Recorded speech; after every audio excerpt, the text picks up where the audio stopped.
Charge جو ہے وہ جھوٹا بھی ہوتا ہے، چارج سچا بھی ہوتا ہے۔ جی چارج جو ہے اس کو جب تک پروف نہ کیا جائے جب تک اس کی کوئی اہمیت نہیں ہوتی، اور یہاں پر پولیٹیشین کو ہمیشہ چارج کیا گیا ہے کہ اس پہ کرپشن کے چارجز ہیں، اور پولیٹیشین کے علاوہ ہم نے بیوروکریسی دیکھیں یا ہم اور مختلف اداروں کو کے لوگوں کو دیکھیں کہ جب وہ ریٹائر ہوتے ہیں تو ان کی تنخواہ سے ان کے کتنے اثاثے زیادہ ہوتے ہیں، لیکن جو ایسٹ بیونڈ مینز جو ہے نا وہ صرف پولیٹیشین ہی کر کے اس کو ٹارگٹ کیا گیا۔ تو دیکھیں ایون ان پہ چارج بھی نہیں ہے، ٹھیک ہے، کیونکہ یہ تو ایک فیشن ہے نا پاکستان میں، ایک دم سے آپ سامنے والے کو کہہ دیں کرپٹ، اور یہ ماشاءاللہ فیشن 3 سال 8 مہینے اچھا، ایک اور بات بھی کی انہوں نے، ایک اور بات بھی جلسے میں کی، انہوں نے کہا کہ ہم کوئی ٹک ٹاک، گالم گلوچ یا گیٹ نمبر 4 والے سیاستدان نہیں ہیں۔ بلاول بھٹو کہہ رہے تھے کہ میں کسی کا مخالف نہیں ہوں، لیکن یہ والی ٹک ٹاک، گالم گلوچ تو خاص کسی پارٹی کی طرف اشارہ ہے نا۔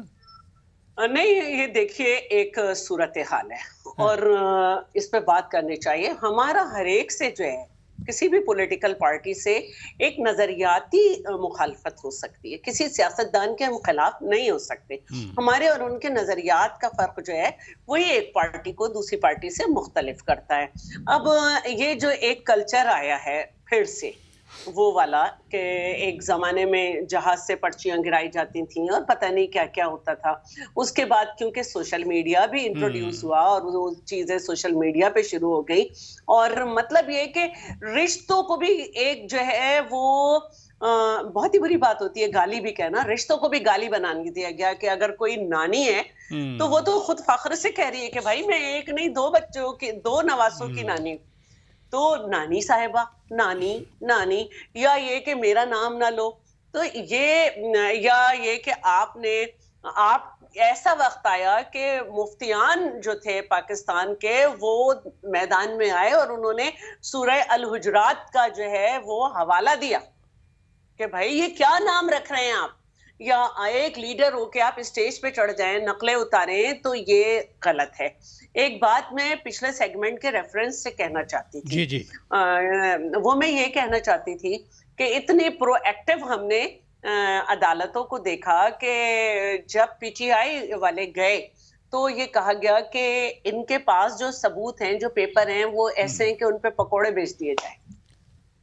لیکن اس کے بعد خود ہی جو ہے کہا کہ آئیے ہم از خود نوٹس لیتے ہیں، اور پھر ان کے لیے راستہ صاف کر کے ایک وزیر اعظم کو ہٹایا گیا۔ تو یہ وہ پنڈورا باکس ہے جو کھل گیا تو گندی گند ہے۔ تو میں یہی کہنا چاہتی ہوں کہ ادارے اپنے لمٹ میں اگر رہنا سیکھ لیں۔ نہیں، گندی بات تو ہے، لیکن دیکھیں نا آج بھی بلاول صاحب تانا دے رہے تھے گیٹ نمبر 4 کا، جو شیخ رشید تو خود کہا کرتے تھے کہ یہ سارے لوگ جو ہے گیٹ نمبر 4 کی پیداوار ہیں۔ تو ماضی میں آپ کی بات درست ہے، کوئی ایسی مثالیں نہیں ہیں، آج تو کوئی ایسی مثالیں اچھی۔ دیہی سندھ کے جو ایک لیڈر پارٹی سربراہ تھے وہ کہتے تھے میں جی ایچ کیو کا آدمی ہوں، وہ آج بھی جی ڈی اے کی سربراہی کرتی ہے ان کی پارٹی۔ تو یہ بڑا فیشن ہو گیا تھا درمیان میں، پولیٹیشین کو مارو بٹھاؤ، اور جو 2% لوگ ہیں جن کی کوئی حمایت نہیں کرتا ان کی حمایت لے کے 11 اور 8 سال حکومت کرو، اور پولیٹیشین پہ چارجز لگا دو کرپشن کے، اور پالیٹکس کو جو ہے وہ فعل مکروہ کر دو، اور بس یہی رہا ہے۔ نہیں، جی ڈی اے تو اب اتحادی ہوگی نا آپ کے پرانے اتحادیوں کی، اس میں ایم کے ایم بھی آ گئی، اس میں جے یو آئی بھی آ گئی، جس کے سربراہ یہ کہتے تھے، جی ڈی اے کے سربراہ جو ہیں وہ پیر صاحب پگارا کی پارٹی کرتی ہے، وہ کہتے تھے ہم جی ایچ کیو کے آدمی ہیں، ادھر شیخ رشید کہتے تھے کہ ہم گیٹ نمبر 4 کے آدمی ہیں، پھر پی ایم ایل کیو کے لیے بہت سی باتیں کی جاتی تھیں اور وہ بڑے فخریہ بات کرتے تھے، اور بہت ساری باتیں ہوئی کہ بیچارے پرویز الہی تو غلط فہمی میں ادھر کے ادھر ہو گئے اور اب سیر ہیں، اب جیل میں ہیں۔ رانا صاحب، یہ جو چھاپ والی بات کر گئی محترمہ شیلا رضا صاحبہ،